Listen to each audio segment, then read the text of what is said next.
Hello friends, if you're new, welcome to my channel. If you're a fan or a subscriber, welcome back. I really do appreciate you. Today's topic is Jehovah's Witnesses, that slave appointed in 1919.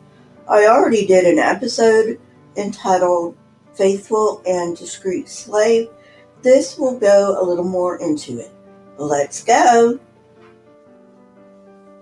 Russell initially taught that the servant of Matthew 24:45 was the remnant of the 144,000 still on earth, but by 1896 he had started teaching that he himself was the servant.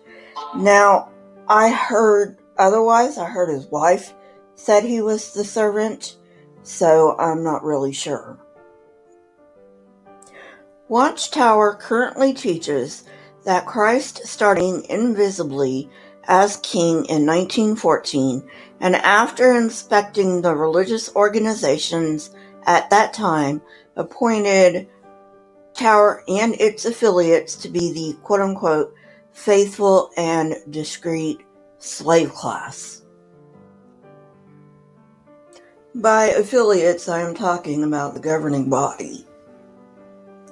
They used to teach it was the 144,000, but they've gotten such big heads that they now teach it's only the governing body.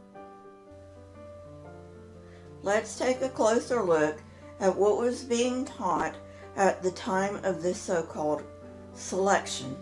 Events had proven that the 1914 end-of-the-world prophecy had failed. Instead of learning their lesson, like normal people would, they set even more dates for the end. At that time, Watchtower also taught that God had designed the Great Pyramid of Giza, and that its symbolic teachings were, quote-unquote, the Bible in stone.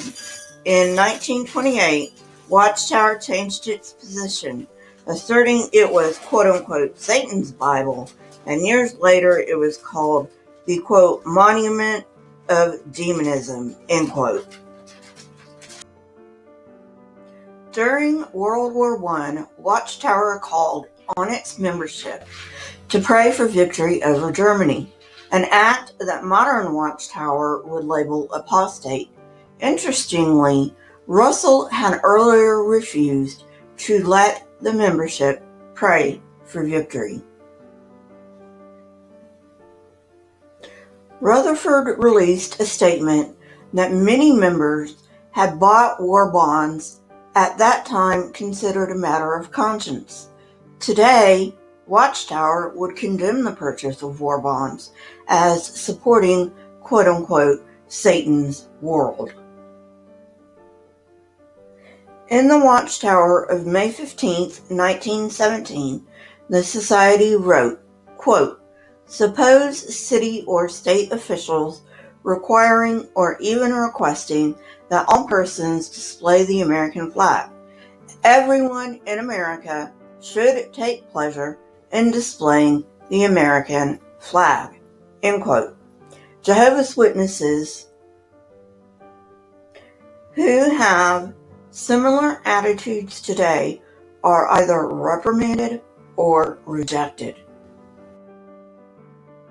Initially, when Watchtower first began, they celebrated the holidays, and then it was Joseph Rutherford who, interestingly enough, also banned singing in the Kingdom Halls, decided that the celebration of holidays was pagan. I'm not going to go too much into the blood policy because I have an entire episode on it, but I will say this. They have flip-flopped on the blood doctrine many, many times. And consider this. How can the Bible have an injunction against something that hadn't even been invented yet? I myself do not believe in absolute truth, but Christians do. And absolute truth does not change. That's what makes it absolute.